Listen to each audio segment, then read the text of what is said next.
中联泵车奔驰底盘的手动挡挂泵流程。首先停好之后，把手刹拉好，档位置于空档，然后按作业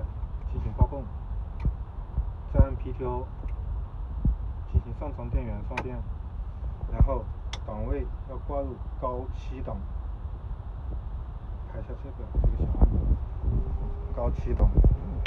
往上扳，然后踩住离合器进行点火，点火完之后7档，将档位挂入高7档，踩下离合器，慢慢松开离合器，挂档完成。泵的时候踩下离合器，